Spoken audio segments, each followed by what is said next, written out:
بیگم کافی دنوں سے کوئی شکار ہاتھ میں نہیں آیا۔ اب تو میرا پیٹ بھی درد کرنے لگ گیا ہے جنگل کے پھل کھا کھا کر۔ اب میرا دل کرتا ہے کہ کوئی چڑیا ہو جسے میں کھاؤں اور مجھے بہت مزہ آئے۔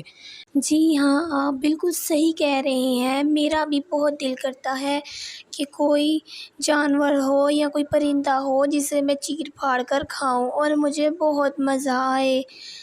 چیل کی بیگم بہت ہی چالاک عورت ہوتی ہے اور وہ بہت بھوکی ہوتی ہے، لالچی بھی بہت ہوتی ہے۔ تبھی وہاں پر ایک الو اڑ کر آ جاتا ہے اور آ کر ایک سائڈ پر بیٹھ جاتا ہے۔ ارے واہ بھائی، آج تو بہت مزہ آیا۔ اتنا میٹھا سیب میں نے پہلے کبھی نہیں کھایا۔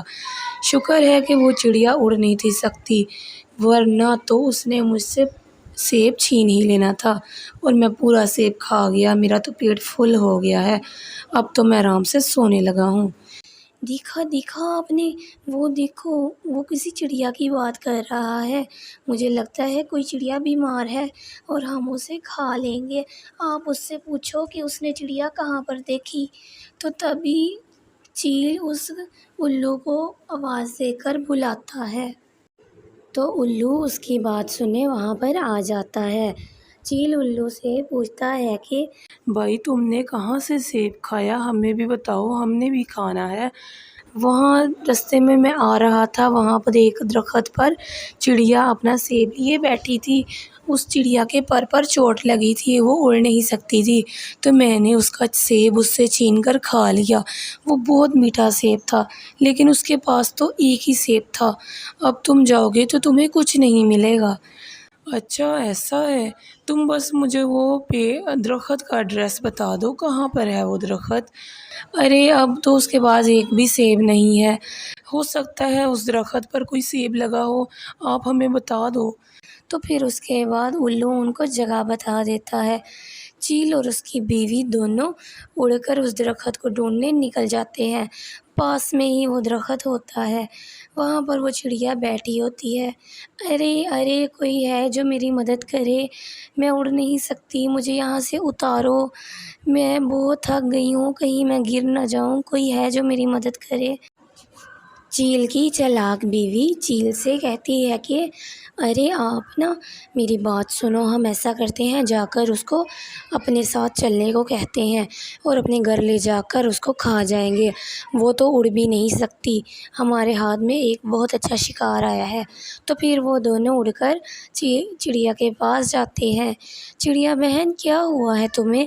ارے شکر ہے تم لوگ آ گئے، میں اڑ نہیں سکتی، میرے پر چوٹ لگی ہے اور ایک الو یہاں سے میرا سیب چھین کر بھاگ گیا ہے، مجھے بھوک بھی بہت لگی ہے، آپ مجھے یہاں سے نیچے اتار دو اور تھوڑا سا کھانا ہو سکے تو مجھے دے دو، میں بہت بھوکی ہوں۔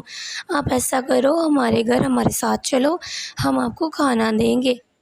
آپ لوگ کتنے اچھے ہیں، میرا کتنا خیال کر رہے ہیں، چلیے میں آپ کے ساتھ آ جاتی ہوں، آپ لوگوں کا بہت بہت شکریہ۔ تو پھر وہ چیل اس چڑیا کو اپنے اوپر بٹھاتا ہے اور اس کو اڑا کر اپنے گھر لے جاتے ہیں۔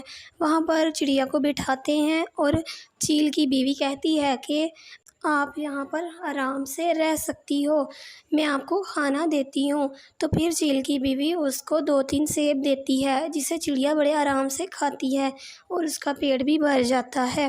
اور پھر چیل کی بیوی کہتی ہے کہ آپ کا پیٹ بھر گیا؟ جی ہاں، آپ کا بہت بہت شکریہ، مجھے بہت بھوک لگی تھی، اب مجھے بھوک نہیں ہے، آپ کو بہت بہت شکریہ، میں آپ کا یہ احسان کیسے چکتاؤں گی؟ تو تم ایسا کرو کہ تم اب ہماری بھوک مٹا دو۔ کیوں؟ مطلب کیا کہہ رہی ہیں آپ؟ تو پھر ساتھ میں ہی چیل کی بیوی اڑنے لگ جاتی ہے اور وہ کہتی ہے کہ اب میں نے تمہیں کھانا کھلایا، اب تم بھی مجھے کھانا کھلاؤ۔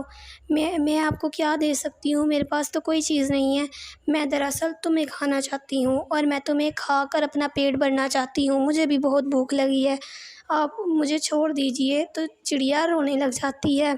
وہاں پر دور میرا گھر ہے، وہاں پر میرے بوڑھے ماں باپ ہیں، ان کا میں ہی سہارا ہوں، میں نے ہی کما کر ان کو لا کر کچھ کھلانا ہے۔ رستے میں آتے ہوئے میں درخت سے ٹکرا گئی اور میرے پر چوٹ لگ گئی اور میں وہاں ٹہنی پر گر گئی۔ میں نے تو سوچا کہ آپ اچھے لوگ ہو، آپ نے میری بہت مدد کی ہے، مجھے چھوڑ دیجیے ورنہ میرے بوڑھے ماں باپ کا کیا ہوگا۔ تو پھر چیل کی بیوی کو اس پر رحم آ جاتا ہے اور پھر وہ اس کو کہتی ہیں کہ جاؤ، میں نے تمہیں چھوڑ دیا، اپنے ماں باپ کے پاس چلی جاؤ۔ چلی جاتی ہے۔ چیل اپنی بیوی سے کہتا ہے کہ ارے تم نے اسے کیوں جانے دیا، بھلا ہم اسے کھا جاتے۔ تو چیل کی بیوی کہتی ہے کہ نہیں، آپ اسے جانے دیجیے، وہ کس طرح سے رو رہی تھی، مجھے اس پر رحم آ گیا۔ اب سے میں برے کام چھوڑ دوں گی اور میں بھی جنگل کے پھل پھول کھانا شروع کر دوں گی۔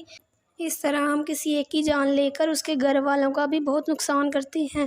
کسی کے بچے بھوکے مر جاتے ہیں تو کسی کے ماں باپ۔ اب سے ہم ایسا بالکل نہیں کریں گے۔ تو پھر وہ دونوں آرام سے جنگل کے پھل کھانا شروع کر دیتے ہیں۔ اس کہانی سے ہمیں یہ سیکھ ملتی ہے کہ ہمیں اپنے فائدے کے لیے دوسروں کا استعمال نہیں کرنا چاہیے۔ اگر آپ کو کہانی اچھی لگی ہے تو چینل کو سبسکرائب کریں، ویڈیو کو لائک کریں